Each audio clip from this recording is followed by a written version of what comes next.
A deadly crash on the PIE this morning has left one foreign worker dead and 16 injured. An attack captured on video. A Singaporean student in London speaks out about his ordeal. And with more flash floods likely to hit Singapore, we look at how authorities are preparing for even worse weather to come. Welcome to The Big Story, coming to you live from the Straits Times newsroom. I'm Olivia Quay. I'm Haryanto Diman. You can subscribe to the Straits Times channel so you never miss a single episode. A dormitory resident was among the 14 new COVID-19 infections confirmed today. The last time a dorm case was reported was 9 days ago on April the 11th. Today's other 13 cases were reported and placed on stay-home notice or isolated. More details will be released later tonight. Johor is proposing a new travel bubble procedure for regular commuters to Singapore as it keeps pushing for its two land checkpoints to reopen. Not only must the 100,000 workers be vaccinated, but they also need to follow a fixed route to and from their workplace and cannot travel to other parts of Singapore. Borders between Singapore and Malaysia have been closed since March last year, and the issue of border reopening is due to be discussed by both Prime Ministers on May 4th. At least 49 passengers on the same April 4th flight from New Delhi to Hong Kong tested positive for COVID-19 during their 3-week quarantine. This comes just as Hong Kong yesterday imposed a 2-week ban on all flights from India, Pakistan and the Philippines after detecting the N501Y mutant strain for the first time. And a day after launching a travel bubble with Australia, an airport worker in New Zealand has tested positive for the virus. But local authorities doubt this would result in a bubble suspension, given that they had expected cases to pop up. New Zealand Prime Minister Jacinda Ardern said the health authorities are liaising with their Australian counterparts, and there is no initial indication that the travel bubble would be halted.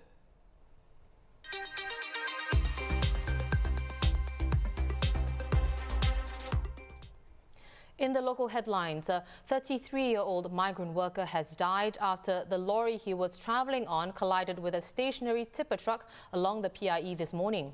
The 16 other lorry passengers were taken to National University Hospital and Ng Teng Fong General Hospital, and the male lorry driver was arrested for careless driving causing death. The Straits Times understands that all 17 passengers are foreign workers who work for Bright Asia Construction. Meanwhile, SMRT plans to change its entire fleet of over 1,700 taxis to electric vehicles within 5 years. Its first batch of 300 electric taxis will arrive progressively from July and could include sedans, station wagons and multi-purpose vehicles. You can also expect electric vans, limousines and buses to be rolled out. Raymond Hing, the Singaporean student who was attacked in London 10 days ago, has recovered from his injuries and said he's, quote, still alive and kicking.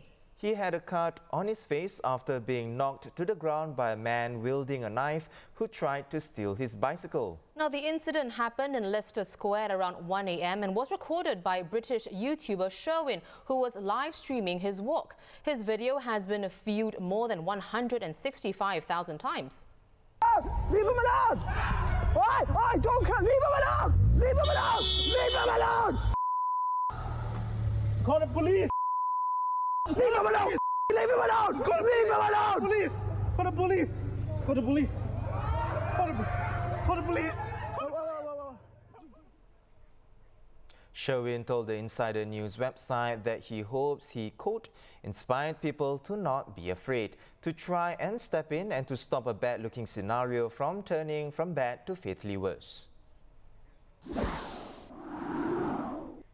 Now, as you know, it was pouring, raining cats and dogs this past Saturday. Jan, did you get caught or were you stranded anywhere?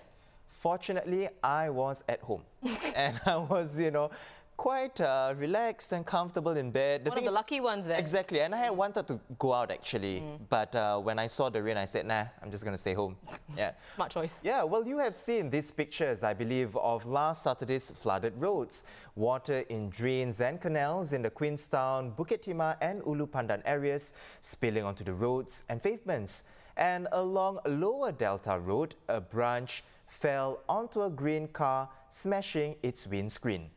Well, speaking to the media yesterday during a visit to one of the sites for the deep tunnel sewerage system, Minister for Sustainability and the Environment Grace Fu said the flash floods show the impact of climate change and the importance of planning ahead. She stressed that resources are being channeled into drainage improvement works.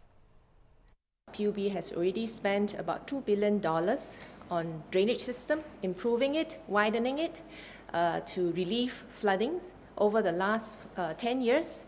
And in the next 5 years, we will be investing close to $1.4 billion. In terms of the drainage projects, there are 37 current ones. There will be 10 more that will be added this year. So this shows our determination to improve our water infrastructure, increasing our climate resilience, and also making us basically better, more resilient in a climate changing world with sustainable development. Science and Environment correspondent Audrey Tan joins us now. Audrey, welcome back to the show. Let's recap something first. What is our current infrastructure to deal with flooding, with more rain expected for the rest of the month? So it is National Water Agency, PUB, that's in charge of flood mitigation in Singapore. And they have a few strategies to try to reduce the occurrence of flash floods in Singapore. And there is a three-pronged approach known as a source receptor pathway approach, which aims to reduce the amount of water that that's discharged basically to the city area. So when you talk about source approach, it will be having things like detention tanks or rain gardens, which will reduce the amount of water that is discharged into the drains in the first place. Secondly, would be the pathway, which is things that we can see like drains, rivers, canals. And according to the PUB website, we have over 8,000 kilometers of such drains here in Singapore now. And I think another thing that we are trying are porous pavements, where you have rainwater seeping through. So at least it reduces the amount of water that gathers on our concrete structures.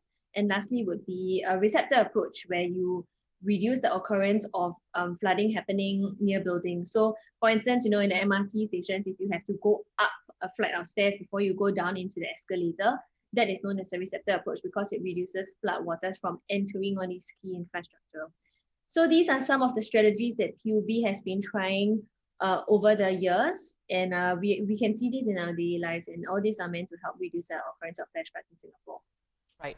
Well, Minister for Sustainability and the Environment, Grace Fu, she said that the flash floods show the impact of climate change. So Audrey, do you think the current strategies, as you mentioned, can properly mitigate future flood risks considering our ongoing battle against climate change? Yeah, climate change is a big thing because with climate change, as Minister mentioned, we're going to experience bouts of heavier rainfall and also periods of drier than usual weather. And on top of that, we also have another challenge, which is urbanization. You can see this, right? If you pour a cup of water on the floor at your house versus you pour a cup of water on a patch of forest or even a flower pot, you can see that nature has the capability to absorb the water through, which is something that concrete structures do not have. So climate change and urbanization, these are just some of the factors that is going to increase the chances of flash flooding in Singapore. And of course, despite all the source pathway receptor approach that PUB has, we have to think that Singapore is land scarce, and there is going to be a limit about how much our drains can be widened. Even when you talk about underground space, we have MRT tunnels there, we have the deep tunnel sewerage system there. So there is going to be limits into how many more drains we can build, or how much more our drains can be widened. Of course, we will all hope for the chance of there not being any flash floods in the years ahead. But I think that one thing that we have to consider is more innovative kind of engineering strategies, whether like the porous pavements or even things like in Bishan Ang Mo Kio Park, you have the naturalized river that can swell and accommodate more water during periods of rain, and during drier periods you have the space used for something else. But I think this really depends on the topography of the area, and it's something we have to explore. Whether or not our current strategies will be enough to prevent flash floods in the future, I think it's still too soon to say. It also depends a lot about the global climate change efforts. And we just have to wait and see and wait for engineering to catch up. Right. Well, thank you so much for coming on the show, Audrey. We've been speaking with science and environment correspondent for the Straits Times, Audrey Tan.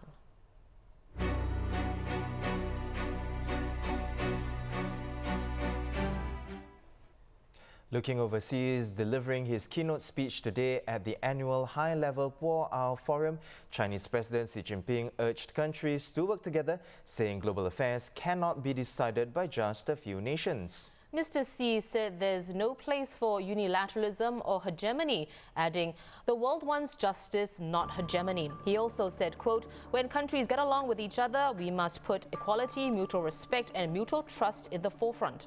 From trade to technology, China and the US have been locked in confrontation over a range of issues.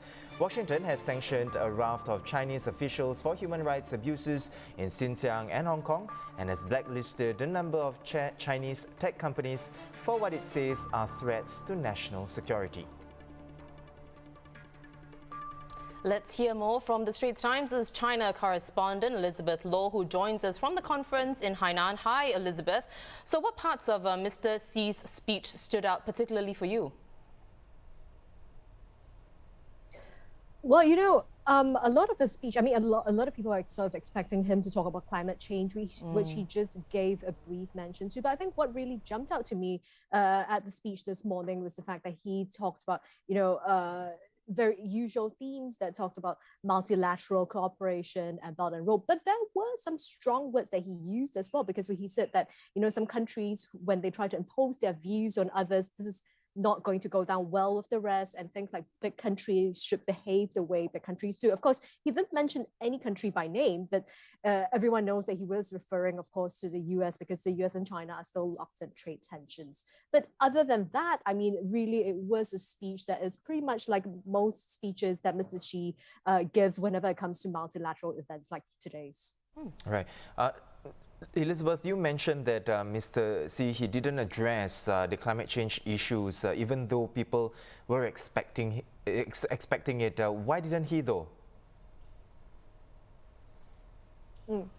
Well, I mean, analysts that I spoke to here and those who watch climate change very closely all believe that this is because of the climate summit that President Joe Biden has organized for later this week. So I imagine if there's any sort of climate-related announcements, they would want to keep it for later this week to make at that forum rather than at the summit here, which really is, it started as a conference that is mainly about economic issues. It was billed as China's answer to the World Economic Forum, but of course in the last 5 years or so, it has been expanded to include things like geopolitics and trade and economy. Right, so we know that tomorrow is the last day of the Boao Forum. Liz, what is the significance of the event actually, and what is its objective this year? Certainly the huge elephant in the room has been the coronavirus pandemic. People talk about a post-pandemic world, how are we going to recover from this, post-pandemic economic recovery, and of course about vaccines and whether or not the world will ever go back to the way it is. So clearly the COVID-19 has had a very big impact on this year's edition. The last year's was cancelled because China was still grappling with the outbreak. This year, even though this has started, which is China's way of showing that they are back in business, there are a lot of the foreign dignitaries, foreign participants, and especially heads of state, including our own President Halimah Yacob. They have delivered remarks via video link rather than being here personally. Right.